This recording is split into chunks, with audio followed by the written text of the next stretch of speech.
Hello, and welcome to Faith Fellowship's Daily Word of Encouragement. I'm Walter, and this is my lovely wife, Ramonda.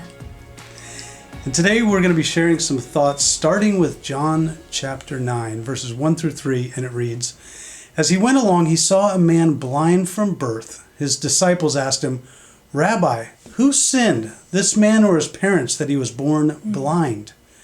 Neither this man nor his parents sinned, said Jesus, but this happened so that the works of God might be displayed in him.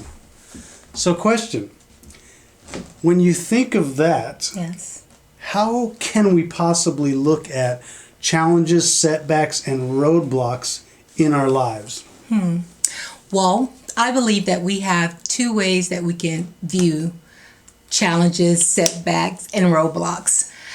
We can throw our hands up. Oh, woe is me. Nothing is going to happen. I'm so frustrated and give up. Or this could very well be an opportunity that we could trust God for miracles, for breakthroughs, right? So I feel that way. Maybe he wants to give us a testimony. Absolutely. He sure did with this guy. Yes, he did. So he healed him, and he was healed of being blind. So another example, we're in John chapter 11. We know the story of Lazarus when he got sick, and this was a friend of Jesus. And it said in verse 4, when Jesus heard this, he said, this sickness will not end in death. No, it is for God's glory, so that God's Son may be glorified through it. So when he heard that Lazarus was sick, he stayed where he was 2 more days. That's kind of weird. You think when you hear about sick people, you just go and visit them. He was like, let him get good. Wait this one out. Let him get good and sick. So he gets to where Lazarus was, and they've buried him already. He's in the tomb, and he's dead. And then Jesus says, take away the stone, he said. But Lord, said Martha, by this time there's a bad odor, for he's been there 4 days. Then Jesus said, did I not tell you that if you believe, you will see the glory of God? So that's interesting. So that these people believed, and then they saw what God was going to do. So what are some other great examples that you can think of in the Bible? Well, I think of one that's very familiar is the woman with the issue of blood, and how she had been suffering for such a very long time. And she heard Jesus was there, and she just pressed her way through the crowds. And she believed, she said, he doesn't even have to speak over me. He doesn't have to touch me. He doesn't have to pray over me. But if I have enough faith that if I could just touch just the hem of his garment, I will be made whole. And she did, and she was healed because she had faith and she believed it to be so. And she saw the miracle. She did. So, but if she hadn't reached out, she wouldn't have seen it. And then another example of faith in action where they got to see the glory of God is when the friends lowered their paralyzed friend through the roof of somebody's house. There were so many people, they couldn't get in. And they said, you know what? We're going to see God's miracle happen. So they dug a hole in the roof, lowered him down right in front of Jesus, and he healed them. He was impressed with their faith.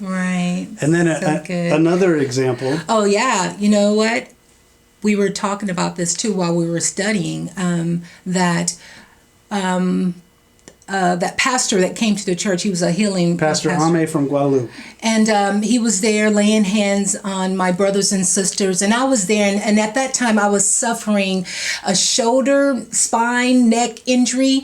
And I had went to the doctors, and they were like, oh, let's go in and do some. They wanted to go in and do a surgery. The MRI said it was constricted, nerve closure, all this stuff. And I was like, no, we're not doing any of that. We're not doing any of that. So I kept going to physical therapy, and it was helping a little bit, but I still was in great pain.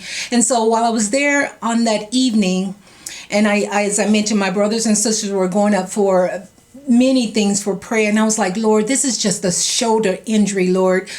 I believe you. I know that you are a healer. I have faith, and I believe that you would touch me from this seat, Lord, and heal my body. And I prayed that while I was standing there. And then I was praying for others as well. And so a few days, a week went by, and I was like, wait, Babe, what? Oh my goodness. My shoulder is healed, and I begin to rejoice in Jesus because I didn't feel any pain. I didn't even know that it was gone, babe. And I just realized it, like the Holy Spirit prompted me, like, you're healed. Did you remember that shoulder injury that you had? So I believed, and I seen the glory of God touch my body and healed me. That's right. That's a good one. Yes. So to sum it all up, when setbacks happen, when challenges, when things just don't look like it's ever going to work out, we can pray. Yes. And we can hope and believe that God is going to do something with it. Amen. God is going to give us a testimony. And we know that we have a lot of different testimonies, whether it be breakthroughs in different relationships, anything. There's all kinds of things where God has done a breakthrough and then given us that anchor miracle to go back to and think about, oh, I remember when God did that. And so that's, I think, the right way to look at setbacks, challenges, and speed bumps or hurdles. Right. And just to always remember to pray and seek God and look for His glory to show up. Because when you believe it, you will. You will see the glory of God. Amen. That's good. That's good. That's good. So we hope this is encouraging to you today. Yes. Don't think your circumstance is going to be there forever. Yeah. Pray and look for God's miracle. Faith. He wants to give you a testimony. Have faith. Do remember to subscribe and click the bell so you get notified every time there's a new daily word. God bless you. God bless you.